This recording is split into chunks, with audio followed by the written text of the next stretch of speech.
السلام علیکم ورحمۃ اللہ وبرکاتہ۔ بسم اللہ الرحمن الرحیم، والصلاة والسلام علی رسولہ الکریم وعلی آلہ وصحبہ اجمعین۔ انسان دنیا میں جاہل پیدا ہوتا ہے اور باقی جتنی مخلوق ہے وہ تعلیم یافتہ پیدا ہوتی ہے۔ ہمارے بارے میں اللہ تعالیٰ فرماتے ہیں واللہ اخرجکم من بطون امہاتکم لا تعلمون شیئا۔ بھائی آواز ٹھیک کرو اس کی۔ اللہ نے تمہیں ماں کے پیٹ سے نکالا، تم کچھ بھی نہیں جانتے تھے۔ اب یہ علامہ ہے، یہ ڈاکٹر ہے، یہ سائنسدان ہے، یہ تاجر ہے، یہ سائنٹسٹ ہے، یہ فزیشین ہے، یہ سرجن ہے، یہ کتنے کچھ چیزیں ہوتی ہیں۔ ماں کے پیٹ سے جاہل پیدا ہوتے ہیں، باہر آ کے سیکھتے ہیں۔ باقی مخلوق کے بارے میں اللہ فرماتا ہے ربنا الذی اعطی کل شیء خلقہ ثم ہدی۔ اللہ نے ہر چیز کو پیدا کیا اور اسے ہدایت دی، علم دیا۔ چونٹی کو لائن بنانا کوئی نہیں سکھاتا، خود اپنے اندر سے وہ یہ علم لے کے آتی ہے۔ دانے کو 4 ٹکڑوں میں کاٹ کے رکھنا غلہ سٹور کرنے کے لیے کہ یہ کہیں نرم ہو کے اگ نہ جائے، یہ علم اس کو اللہ آسمانوں سے دیتا ہے۔ 1 سینٹی میٹر سے زیادہ دیکھ نہیں سکتی، لائن کیسے بناتی، نکل کے واپس کیسے پہنچ جاتی، اور اس اندھیرے میں پورا خاندان کیسے ایک ملکہ کے تحت پورا خاندان 10 لاکھ چیونٹیوں کا خاندان ہوتا ہے، کس طرح ایک ایک کردار اپنے عمل میں، اپنی ڈیوٹی میں پوری طرح عمل کر رہا ہوتا ہے۔ یہ ہے اعطی کل شیء خلقہ ثم ہدی۔ انہیں اپنے پرہیز کا بھی پتہ ہے، غذا کا بھی پتہ ہے۔ شیر کو گھاس کھلاؤ مر جائے گا، نہیں کھائے گا۔ بکری کو گوشت کھلاؤ مر جائے گی، نہیں کھائے گی۔ یہ اپنے اندر ان کا علم پہلے سے ہے۔ چوہا آج اپنے بل سے نکلا، بلی کو دیکھتے ہی بھاگ کے واپس۔ کیسے پتہ ہے کہ یہ بلی میری دشمن ہے؟ اور انڈے سے بچہ نکلتا ہے اور نکلتے ہی چلنا شروع کر دیتا ہے اور دانا چگنا شروع کر دیتا ہے۔ ہمارا بچہ ماں کے پیٹ سے نکلتا ہے، اسے 1 سال تک چلانا ہی سکھانا پڑتا ہے، پھر کھلانا سکھانا پڑتا ہے، پھر کیا کھانا ہے کیا نہیں کھانا یہ بتانا پڑتا ہے۔ تو یہ فرق ہے انسان اور غیر انسان کا۔ تو یہ علم باہر سے لیتا ہے۔ اب چونکہ ہمارا پیپر تھا خلق الموت والحیات لیبلوکم ایکم احسن عملا، کہ اللہ نے ہمیں دنیا میں بھیجا انا خلقنا الانسان من نطفۃ امشاج نبتلیہ فجعلناہ سمیعا بصیرا۔ ہم نے انسان کو 2 پانیوں سے پیدا کیا کہ اس کو ہم آزمائیں، آزمائش کے لیے پھر ہم نے اس کو سننے والا بھی بنایا اور دیکھنے والا بھی بنایا۔ وجعل لکم السمع والابصار والافئدہ، اور اللہ تعالیٰ نے ہمیں آنکھیں بھی دیں اور کان بھی دیے اور دماغ بھی دیا اور دل بھی دیا۔ اور چونکہ پیپر تھا، جانور کا پیپر کوئی نہیں، لہذا نہ وہ غلط کرتا ہے، نہ وہ غلط سوچتا ہے، نہ وہ اپنی ترتیب زندگی میں اپنے راستے سے ہٹتا ہے۔ ہٹانا بھی چاہو تو نہیں ہٹتا۔ ہمارے لیے ہے انا ہدیناہ السبیل اما شاکرا و اما کفورا۔ ہم نے تمہیں راستہ دکھا دیا ہے، اب تم شکر گزار بنو یا کافر بنو، یہ اب تمہاری اپنی ثواب دید پر ہے کہ تم کون سا راستہ اختیار کرنا چاہتے ہو۔ تو امتحان کی وجہ سے ایک شیطانی طاقت ہے، اس کی دعوت ہے، ایک رحمان کی طاقت ہے اور اس کی دعوت ہے۔ اللہ کی دعوت انبیاء سے چلتی ہے اور آسمانی کتابوں سے چلتی ہے۔ شیطان کی دعوت زخرف القول سے چلتی ہے، غرورا، جھوٹی باتیں، غلط چیزیں لیکن پیش کرنے کا طریقہ خوبصورت، جھوٹ کو، زنا کو، شراب کو، چوری کو، ڈاکے کو، غیبت کو، رشوت کو، حرام کو اتنا خوبصورت کر کے پیش کرتا ہے کہ لوگ جانتے ہوئے بھی خریدار بن جاتے۔ اور ہمیں حق پیش کرنا نہیں آتا، ہم اتنی بدصورتی سے حق کو پیش کرتے ہیں کہ حق والے ہی گھبرا کے بھاگنا شروع کر دیتے۔ اور شیطان میں یہ وصف ہے کہ وہ اپنی ہر غلط چیز کو انتہائی خوبصورت کر کے پیش کرتا ہے۔ تو اللہ تعالیٰ نے انبیاء کے ساتھ کتابیں، آخری نبی اللہ کے محبوب صلی اللہ تعالیٰ علیہ وسلم، اور آخری کتاب کلام اللہ قرآن مجید، یہ تحریف سے پاک ہے۔ قرآن کس کا کلام ہے پہلے یہ پتہ ہونا چاہیے۔ قرآن کا تعارف قرآن کی زبانی جتنا سورہ شعراء میں ہے کہیں بھی نہیں۔ مختلف جگہ قرآن عربیا لقوم یعلمون انا انزلناہ فی لیلۃ القدر لا یاتیہ الباطل من بین یدیہ ولا من خلفہ تنزیل من حکیم حمید، یہ مختلف جگہ پر قرآن کا تعارف ہے، لیکن مجھے سورہ شعراء میں جو قرآن کا تعارف ملا ہے ایک ہی جگہ، وہ پورے قرآن میں ایسا اور کہیں نہیں۔ یہ میرا دعویٰ نہیں، یہ میری اپنی جستجو کے مطابق میری بات ہے، ہو سکتا ہے اس سے بھی بہتر کہیں قرآن میں آیا ہو۔ یہ کس کا کلام ہے؟ پہلا سوال یہ کہ یہ بھائی کس نے بھیجا ہے، یہ پہلا سوال اٹھتا۔ تو اس کا جواب ہے وَإِنَّهُ لَتَنزِيلُ رَبِّ الْعَالَمِينَ۔ انَّهُ کہ تمہارے شک دور کرنا چاہتا ہوں کہ یہ بغیر شک و شبہ کے آسمان والے کا اتارا ہوا کلام، اور رب العالمین کے ساتھ کلام والے کی ہیبت کو ذکر کیا گیا ہے کہ کلام والے کی ہیبت نہ ہو تو کلام کی ہیبت کیسے ہوگی؟ جب وہ کہنے والے کو نہیں جانتا تو اس کے کہے کو کیسے جانے گا؟ جب وہ حاکم کو نہیں جانتا تو حکم کو کیسے جانے گا؟ حاکم کی عظمت حکم کی عظمت پیدا کرتی۔ میرا بھائی تھا لشتر کالج میں کارڈیالوجی کے وارڈ میں سیکھ رہا تھا، دو تین ڈاکٹر نوجوان بڑے خوبصورت لمبے چوڑے سب کے اونچے اونچے قد آپس میں باتیں کر رہے تھے۔ ایک چھوٹے سے قد کا آدمی آیا، بے روبہ سا، میرے نزدیک وہ انتہائی بے روبہ آدمی تھا، اور تینوں ایسے ہو گئے۔ تو مجھے خیال آیا یہ ضرور ان کا ہیڈ آف دی ڈپارٹمنٹ، ورنہ ان تو ویک کے بندہ ویسے ہی آ کے تھپڑ مارا انہوں نے دل نہیں کرنا۔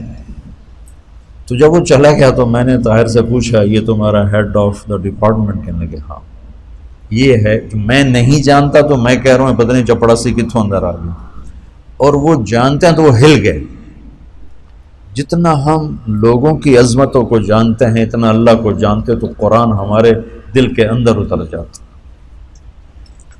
حاکم کی عظمت کے بغیر حکم کی عظمت نہیں، تو وَإِنَّهُ لَتَنزِيلُ رَبِّ الْعَالَمِينَ الحمد للہ رب العالمین وقضی بینہم بالحق وقیل الحمد للہ رب العالمین۔ کہ یہ رب العالمین کا کلام ہے، کل کائنات کا شہنشاہ، جس کا علم کامل ہے۔ یعلم ما یلج فی الارض وما یخرج منها وما ینزل من السماء وما یعرج فیہا، کائنات کا ذرہ ذرہ جس کے سامنے کھلا ہوا ہے، یہ اس رب کا کلام ہے۔ اس کی طاقت کیسی ہے؟ ان القوۃ للہ جمیعا، پوری طاقتوں کا مالک۔ اس کا ملک کیسا ہے؟ قل ان الامر کلہ للہ، اس کی طاقت، اس کا ملک، اس کی قدرت کیسی ہے، اس کی بادشاہی کیسی ہے؟ قل اللہم مالک الملک۔ اس کی تدبیر کیسی ہے؟ یدبر الامر من السماء الی الارض، اس کا انتظام کیسا ہے؟ لا تاخذہ لا یعودہ حفظہما، نظام چلاتا کیسے ہے؟ لا تاخذہ سنۃ ولا نوم، ہر ایک پر اس کی نظر کیسی ہے؟ لا یعزب عن ربک من مثقال ذرہ، اندھیرے میں اجالے میں کوئی فرق تو نہیں پڑتا؟ تو نہیں، سواء منکم من اسر القول ومن جہر بہ ومن هو مستخف باللیل وسارب بالنہار۔ تو وہ ایک ہی وقت میں ساری کائنات پر ایسا حاوی ہے کہ نہ غافل ہے، نہ جاہل ہے، نہ ظالم ہے، ظلم سے پاک ہے، جہل سے پاک ہے، غفلت سے پاک ہے۔ فَإِنَّهُ يَعْلَمُ السِّرَّ وَأَخْفَى، اتنا علم کامل ہے کہ زور سے بولو تو سنتا ہے، آہستہ بولو تو سنتا ہے، ہونٹ بند کر کے بولو اسے بھی سنتا ہے۔ میں نے ہونٹ بند کیے، میں نے کچھ کہا، میرے کانوں نے نہیں سنا، اللہ کہتا میں نے سنا ہے۔ تو پہلی بات یہ ہے کہ دل کو اللہ کی عظمت سے بھرنا ہوگا، تب قرآن کی عظمت آئے گی۔ اور ہم تمہیں جیسے پڑھاتے ہیں وہ ہوتا ہے قانونی طریقہ، اصطلاحی طریقہ، تو وہ اللہ کی عظمت تو نہیں آتی، اللہ کی پہچان ہو جاتی ہے، عظمت نہیں آتی، جو قرآن میں ہلاتا نہیں۔ میں نے جو عربی شروع کی تھی اس لیے کہ تم قرآن کے ساتھ جڑ جاؤ۔ اللہ کرے میرا یہ خواب میرے مرنے سے پہلے پورا ہو کہ میں ایک ایسی جماعت تیار کروں جن کے دل دماغ پر قرآن کی بادشاہی، جو تمام اکابر اسلام کی عزت احترام ہمارے اوپر فرض ہے، لیکن ہم قرآن سے جڑے ہوں اور اللہ کے محبوب سے جڑے ہوئے ہوں، کہ تمہارے اوپر سیرت کی چھاپ ہو، تم دیکھو تو سیرت کی نگاہ سے اور قرآن کی نگاہ سے، تم بولو تو قرآن اور سنت کے انداز سے، تم سوچو تو قرآن اور سیرت کے انداز سے۔ اس سے ہم بہت دور ہیں، ہم ذرا اکابر میں ہی پھنسے ہوئے ہیں، اس سے ابھی بہت دور ہیں۔ حاشا وکلا کوئی میری مراد اکابر اسلام سے کوئی برگشتہ کرنا نہیں ہے، ان کے ذریعے ہمیں ہدایت ملی ہے، لیکن بھائیو ابو حنیفہ جیسی ہستی کہتی ہیں کہ ہم رجال و نحن رجال، تو جب آئے گی ابراہیم نخی پر اور حماد پر تو پھر ہم رجال و نحن رجال۔ اللہ کے نبی کی بات 100% لیں گے، صحابہ کی بات دیکھیں گے، جو اس میں راجح ہوگی وہ لیں گے، لیکن جب آئے گی بات طاؤس پر اور مکحول پر اور ابراہیم نخعی پر اور حماد پر تو پھر ہم رجال و نحن رجال۔ کیا خوبصورت بات، یہ نہیں کہ انہوں نے تکبر ان کا وہ بھی جستجو کریں گے، ہم بھی جستجو کریں گے۔ تو اللہ کی عظمت اللہ کے تذکروں سے زندہ ہوتی، پھر قرآن کی عظمت پیدا ہوگی۔ وَإِنَّهُ لَتَنزِيلُ رَبِّ الْعَالَمِينَ۔ یہ لایا کون ہے؟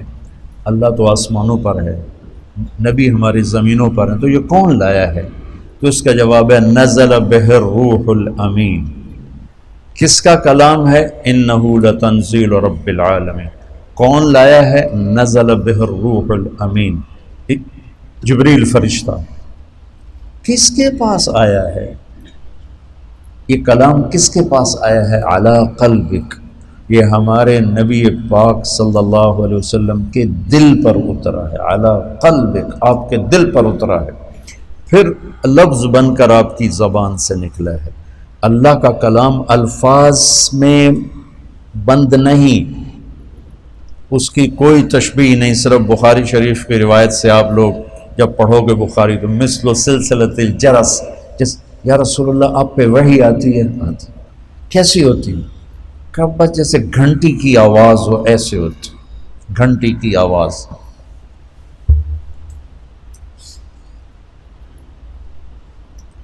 پھر جب آپ ہوش میں آتے ہیں تو وہ الفاظ بن کر زبان پہ آتے ہیں۔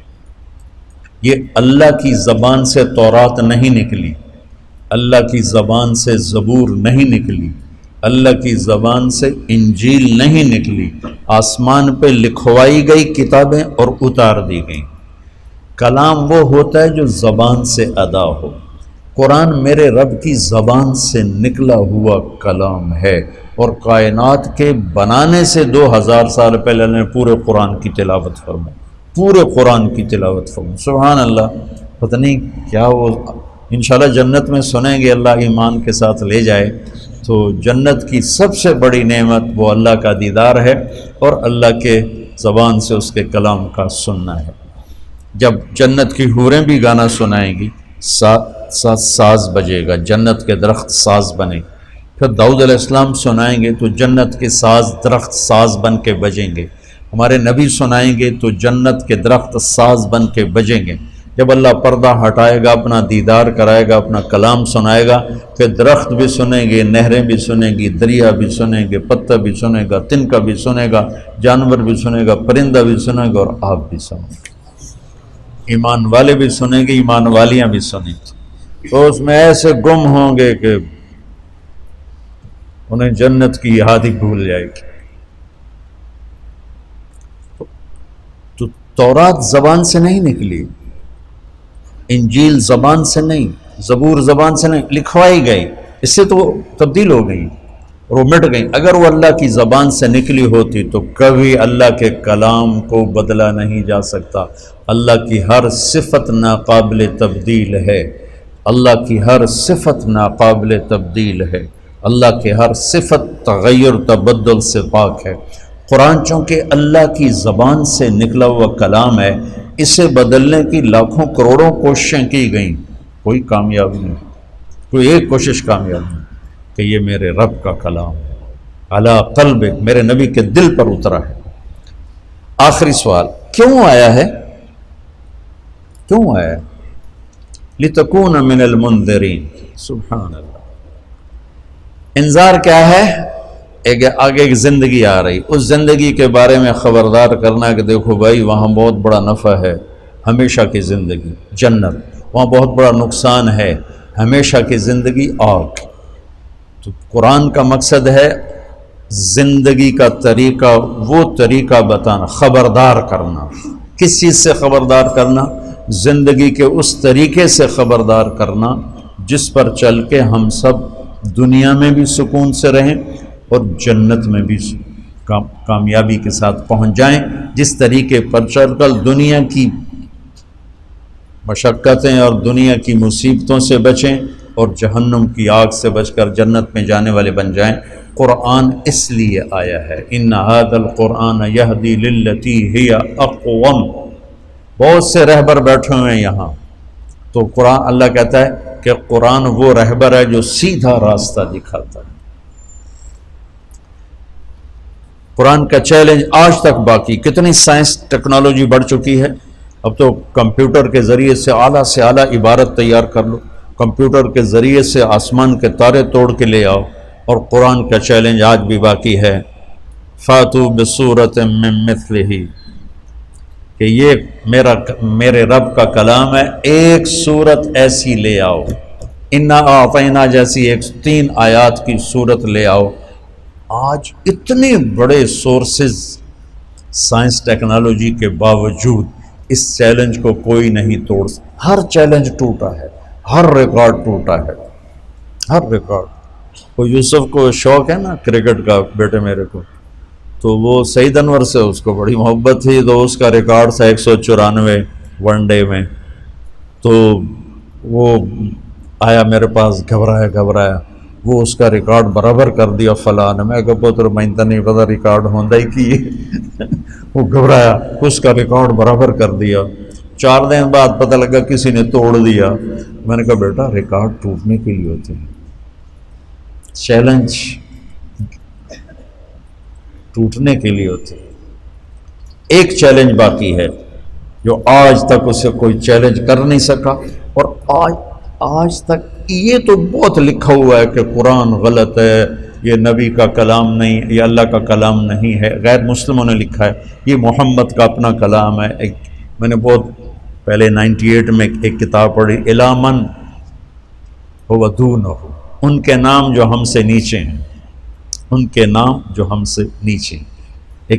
ایک نصرانی عربی نے وہ کتاب لکھی تھی، اس میں قرآن پہ قرآن یہ ہے، قرآن یہ ہے، قرآن یہ ہے. لیکن اس جیسا لا کے دکھا دو، یہ آج تک کوئی نہیں کر سکا. اگر یہ محمد صلی اللہ علیہ وسلم کا کلام ہے تو وہ ایک بشر تھے، ایک انسان تھے. تو آج تمہارے پاس کمپیوٹر کے اتنے بڑی ٹیکنالوجی ہے کہ تم کیا سے کیا تارے توڑ کے دکھا رہے ہو. تو قرآن کے لیے ایک کے بار ایک سطر لے آؤ، ایک سطر. تو یہ قرآن کا چیلنج آج تک باقی ہے، ایسے کوئی اسے نہیں توڑ سکتا.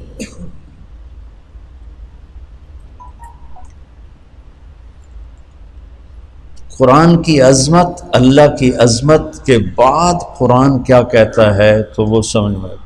شکر ہے درس قرآن کا رواج پڑا ہوا ہے اور اللہ کے بندے بندیاں سنا رہے ہیں اور اللہ کے بندے بندیاں سن رہے ہیں.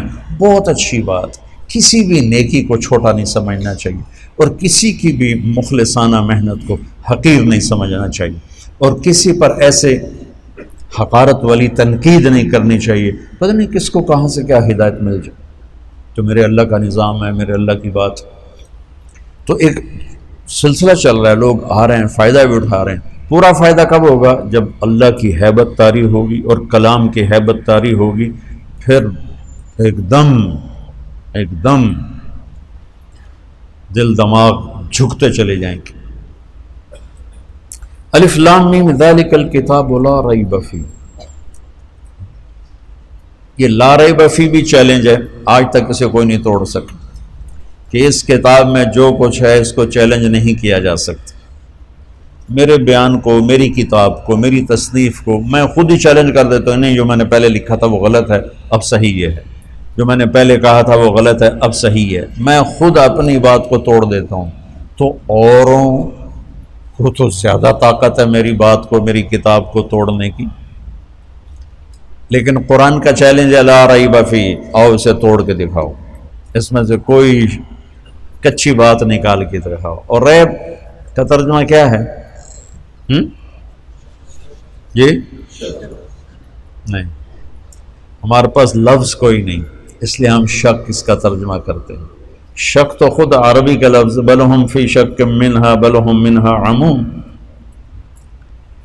دماغی تردد، خلجان، بے چینی کے لیے تین لفظ ہیں عربی میں، تین: شک، مریا، ریب، یہ تین لفظ ہیں۔ دماغ میں کوئی چیز اٹک گئی ہے، واضح نہیں ہو رہی، اس کے تین درجے ہیں، ان تین درجوں کے لیے تین لفظ ہیں۔ شک جب انتہائی شدید کیفیت ہو، کچھ پتہ نہ چل رہا، اس کیفیت کو عربی میں شک کہتے ہیں۔ مدرسہ حسنین جانا ہے، وہاں چوک پہ کھڑے ہوئے ہیں، کوئی پتہ نہیں، ادھر جانا ہے ادھر جانا ہے ادھر جانا ہے، اس کیفیت کو شک کہتے ہیں۔ اس سے نچلا درجہ ہے مریا۔ مریا کیا ہے کہ لگتا ہے یہ راستہ ہے، لیکن یار ابھی کوئی پکا پتہ کوئی نہیں ہے، وہ کسی سے پوچھتا ہے یا خود دماغ میں ایک کیفیت پیدا ہوتی ہے، میرے خیال میں یہ جو راستہ جا رہا ہے نا، یہ میرے خیال میں حسنین مدرسے کو جا رہا ہے، لیکن ہو سکتا ہے یہ بھی ہو۔ تو دماغ کی پہلے کیفیت یہ تھی، یعنی کوئی جہت، کوئی طرف وزنی نہیں تھی، بلکہ ایسے پتہ نہیں یہ ہے کہ پتہ نہیں یہ ہے، پتہ نہیں یہ ہے کہ یہ ہے، اس کو شک۔ اب یہ ہو گیا کہ یار یہ ہے راستہ، چلو پتہ کرتے ہیں۔ اس کیفیت کو کہتے ہیں مریا۔ کیا کہتے ہیں؟ بولو۔ فلا تکن فی مریۃ من لقاء ربک، مریا قرآن نے استعمال کیا۔ تیسرا ہے لا ریب، ریب کیا ہے کہ وہاں جہاں سے ہم ادھر مڑتے ہیں، وہاں آ کر وہ گاڑی کو بریک لگاتا ہے، یار حسنین کدھر ہے؟ ابھی یہ جملہ پورا نہیں کیا، حسنین کدھر ہے، کہ سامنے بورڈ نظر آ جاتا ہے، اوہ اوہ یہ میری کیفیت دیکھی، اوہ اوہ یہ ریب ہے وہ، اور وہ ریب گیا۔ ایک لمحے کے لیے جو شک پیدا ہوتا ہے، ایک لمحے کے لیے جو تردد پیدا ہوتا ہے، ایک لمحے کے لیے جو اوپر نیچے ذہن جاتا ہے اور فوراً ہی ٹھیک ہو جاتا ہے، فوراً کدھر ہے، ہاں وہ بورڈ نظر آ گیا۔ اس ادنا سے وقت میں خفیف سی شک کی کیفیت کو عربی میں ریب کہتے ہیں۔ کیا کہتے ہیں بولو؟ تو اب شک اس کا ترجمہ کیسے ہو سکتا ہے؟ لیکن اتنی لمبی تفصیل اردو میں کریں تو وقت تک ایک ہی لفظ پورا صفحہ لے جائے گا۔ تو یہ میں تمہیں قرآن کا حسن بتا رہا ہوں کہ میرا رب کہہ رہا ہے بے وقوفو، اس کتاب میں تو ریب بھی نہیں ہے، تو شک کہاں سے ڈھونڈتے ہو؟ ایک لمحے کا ہوتا ایک یہ یا وہ، یہ ادھر جانا ہے ادھر جانا ہے، یار پتہ نہیں، میرے خیال میں ادھر جانا ہے پر پکا پتہ نہیں، ادھر جانا ہے ادھر جانا، وہ ادھر جانا ہے، ادھر ہی جانا ہے۔ وہ اس ایک لمحے کے ہزارویں حصے کے کیفیت کو ریب کہتے ہیں۔ تو میرا رب لا ریب فیہ، سود حرام ہے لا ریب فیہ، شرک حرام ہے لا ریب فیہ، کفر ہلاکت ہے لا ریب فیہ، جھوٹے پہ لعنت ہے لا ریب فیہ، ظالم پر لعنت ہے لا ریب فیہ، زنا حرام ہے لا ریب فیہ، شراب حرام ہے لا ریب فیہ، نماز فرض ہے لا ریب فیہ، جنت موجود ہے لا ریب فیہ، جہنم موجود ہے لا ریب فیہ، زمین آسمان کا ایک ہی بنانے والا ہے لا ریب فیہ، محمد مصطفیٰ ان کے آخری رسول، ان کے بعد کوئی رسول نہیں، لا ریب فیہ، زمین آسمان کا خالق اللہ ہے لا ریب فیہ، مالک اللہ ہے لا ریب فیہ، رزق اللہ دیتا ہے لا ریب فیہ، موت اللہ لاتا ہے لا ریب فیہ، زندگی اللہ لاتا ہے لا ریب فیہ۔ اب اس کو پھیلاتے جاؤ، پورے قرآن پہ پھیلا دو، ایک لفظ کا یقین سیکھ لو، سارا قرآن سمجھ میں آئے گا۔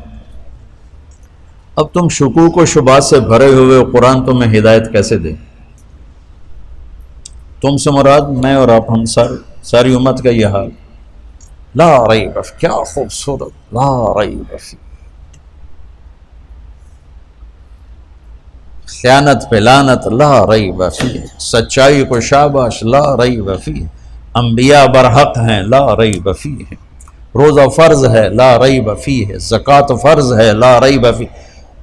ارے اگر پاکستان کے مالدار زکوٰۃ دیں تو اللہ کی قسم پورے پاکستان میں ایک غریب بھوکا نہیں سو سکتا، صرف فیصل آباد کے تاجر زکوٰۃ دینا شروع کر دیں تو پورے پنجاب میں کوئی بھوکا نہیں سوئے، اتنا مال ہے لوگوں کے پاس، لیکن قرآن نہیں جانتے لا ریب فیہ، مال کی محبت نے پاگل کر دیا، دیوانہ کر دیا، اندھے ہو گئے، نہ کسی غریب کے آنسو نظر آتے ہیں، نہ کسی بڑھیا کی آہ سنائی دیتی ہے، نہ کسی کے چہرے کے غم کو پڑھ سکتے ہیں، نہ کسی کی فریاد ان کے دلوں کو پگھلا سکتی ہے، بلکہ اشد و قسوہ، وہ پتھر سے بھی زیادہ سخت ہیں کہ مال کی حرص و ہوس نے انہیں انسانیت سے نکال کر جانور بنا دیا۔ دو ٹانگ پہ چلنے والا، بولنے والا ایک جانور ہے، جانور کو کیا پتا رحم کیا ہوتا ہے، سخاوت کیا ہوتی ہے، ہمدردی کیا ہوتی ہے۔ شکر ہے اللہ کے نیک بندوں سے دنیا بھری ہوئی ہے کہ مدارس چل رہے ہیں، یتیم خانے چل رہے ہیں، اللہ کا فضل ہے، لیکن وہ بہت تھوڑے لوگ۔ اگر سارے مالدار سخی ہوں، اس سخاوت کا ادنا درجہ زکوٰۃ ہے، زکوٰۃ دیتے ہوں تو کوئی غریب نہیں